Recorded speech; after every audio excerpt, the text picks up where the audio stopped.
വിശുദ്ധ പൗലോസ് ഗലാത്തിയക്കാർക്ക് എഴുതിയ ലേഖനം, അധ്യായം 1. അഭിവാദനം.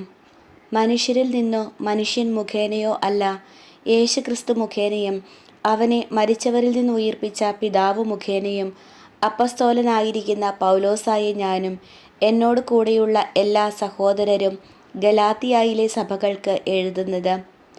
നമ്മുടെ പിതാവായ ദൈവത്തിൽ നിന്നും കർത്താവായ യേശുക്രിസ്തുവിൽ നിന്നും നിങ്ങൾക്ക് കൃപയും സമാധാനവും.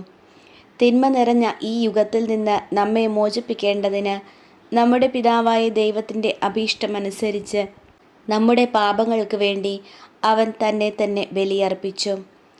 ദൈവത്തിന് എന്നേക്കും മഹത്വമുണ്ടായിരിക്കട്ടെ. ആമേൻ. മറ്റൊരു സുവിശേഷമില്ല. ക്രിസ്തുവിൻ്റെ കൃപയിൽ നിങ്ങളെ വിളിച്ചവനെ നിങ്ങൾ ഇത്ര പെട്ടെന്ന് ഉപേക്ഷിക്കുകയും വ്യത്യസ്തമായ ഒരു സുവിശേഷത്തിലേക്ക് തിരിയുകയും ചെയ്യുന്നതിൽ എനിക്ക് ആശ്ചര്യം തോന്നുന്നു. വാസ്തവത്തിൽ മറ്റൊരു സുവിശേഷമില്ല. എന്നാൽ നിങ്ങളെ ഉപദ്രവിക്കാനും ക്രിസ്തുവിൻ്റെ സുവിശേഷത്തെ ദുഷിപ്പിക്കാനും ആഗ്രഹിക്കുന്ന കുറേ ആളുകളുണ്ട്.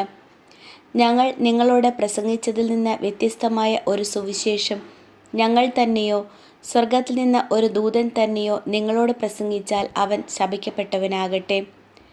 ഞങ്ങൾ നേരത്തെ നിങ്ങളോട് പറഞ്ഞ പ്രകാരം തന്നെ ഇപ്പോഴും ഞാൻ പറയുന്നു, നിങ്ങൾ സ്വീകരിച്ച സുവിശേഷമല്ലാതെ മറ്റൊന്ന് ആരെങ്കിലും നിങ്ങളോട് പ്രസംഗിച്ചാൽ അവൻ ശപിക്കപ്പെട്ടവനാകട്ടെ.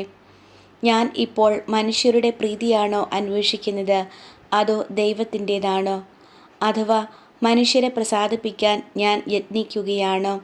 ഞാൻ ഇപ്പോഴും മനുഷ്യരെ പ്രസാദിപ്പിക്കുന്നവനായിരുന്നെങ്കിൽ ക്രിസ്തുവിൻ്റെ ദാസനാവുകയില്ലായിരുന്നു. അപ്പസ്തോലനാകാനുള്ള വിളി. സഹോദരരെ, ഞാൻ പ്രസംഗിച്ച സുവിശേഷം മാനുഷികമല്ല എന്ന് നിങ്ങളെ ഞാൻ അറിയിക്കുന്നു. എന്തെന്നാൽ മനുഷ്യനിൽ നിന്നല്ല ഞാൻ അത് സ്വീകരിച്ചത്, ആരും അതെന്നെ പഠിപ്പിച്ചതുമില്ല. യേശുക്രിസ്തുവിൻ്റെ വെളിപാടിലൂടെയാണ് അത് എനിക്ക് ലഭിച്ചത്. മുമ്പ് യഹൂദമതത്തിൽ ആയിരുന്നപ്പോഴത്തെ എൻ്റെ ജീവിതത്തെപ്പറ്റി നിങ്ങൾ കേട്ടിട്ടുണ്ടല്ലോ. ഞാൻ ദൈവത്തിൻ്റെ സഭയെ കഠിനമായി പീഡിപ്പിക്കുകയും അതിനെ ഉന്മൂലനം ചെയ്യാൻ പരിശ്രമിക്കുകയും ചെയ്തിരുന്നു. എൻ്റെ വംശത്തിൽപ്പെട്ട സമപ്രായക്കാരായ അനേകരേക്കാൾ യഹൂദമത കാര്യങ്ങളിൽ ഞാൻ മുൻപന്തിയിലായിരുന്നു. എൻ്റെ പിതാക്കന്മാരുടെ പാരമ്പര്യങ്ങളിൽ അത്യധികം തീക്ഷ്ണമതിയുമായിരുന്നു. എന്നാൽ ഞാൻ മാതാവിൻ്റെ ഉദരത്തിൽ ആയിരിക്കുമ്പോൾ തന്നെ ദൈവം എന്നെ പ്രത്യേകം തിരഞ്ഞെടുത്തു. തൻ്റെ കൃപയാൽ അവിടുന്ന് എന്നെ വിളിച്ചു. അത് അവിടുത്തെ പുത്രനെപ്പറ്റി വിജാതീയരുടെ ഇടയിൽ പ്രസംഗിക്കാൻ അവനെ എനിക്ക് വെളിപ്പെടുത്തി തരേണ്ടതിനായിരുന്നു. ഞാൻ ഒരു മനുഷ്യൻ്റെയും ഉപദേശം തേടാൻ നിന്നില്ല. എനിക്ക് മുമ്പേ അപ്പസ്തോലന്മാരായവരെ കാണാൻ ഞാൻ ജെറുസലേമിലേക്ക് പോയതുമില്ല. മറിച്ച് ഞാൻ അറേബ്യയിലേക്ക് പോവുകയും ദമാസ്കസിലേക്ക് തിരിച്ചു വരികയും ചെയ്തു. 3 വർഷത്തിന് ശേഷം കേപ്പായെ കാണാൻ ഞാൻ ജെറുസലേമിലേക്ക് പോയി. അവനോടൊത്ത് 15 ദിവസം താമസിക്കുകയും ചെയ്തു. കർത്താവിൻ്റെ സഹോദരനായ യാക്കോബിനെയല്ലാതെ അപ്പസ്തോലന്മാരിൽ മറ്റാരെയും ഞാൻ കണ്ടില്ല.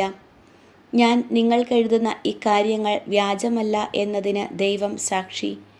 തുടർന്ന് ഞാൻ സിറിയ, കിലിക്യ എന്നീ പ്രദേശങ്ങളിലേക്ക് പോയി. യൂദയായിലുള്ള ക്രിസ്തുവിൻ്റെ സഭകൾ അപ്പോഴും എന്നെ നേരിട്ട് അറിഞ്ഞിരുന്നില്ല. ഒരിക്കൽ നമ്മെ പീഡിപ്പിച്ചിരുന്നവർ താൻ ഉന്മൂലനം ചെയ്യാൻ ശ്രമിച്ച വിശ്വാസം ഇപ്പോൾ പ്രസംഗിക്കുന്നു എന്ന് മാത്രം അവർ കേട്ടിരുന്നു.